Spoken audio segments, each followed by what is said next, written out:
અબડાસા વિસ્તારમાં વરસાદ છે નહીં. નલિયા, લખપત, નખત્રાણા થયો તે થોડે એટલે તળાવમાં ક્યાં પાણી નથી, ઘાસ નથી.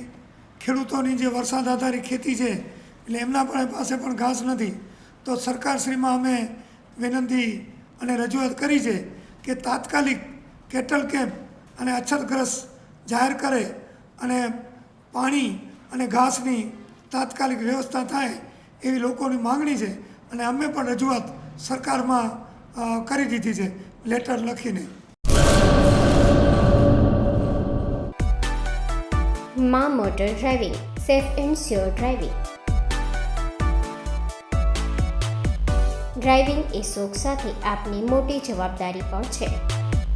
અમારા ઇન્સ્ટ્રક્ટર દ્વારા સચોટ અને સરળ માર્ગદર્શન. આપની રોજની તાલીમની માહિતી મેળવીને શું અધુરાશ છે એના ઉપર પૂરું ફોકસ કરાય છે.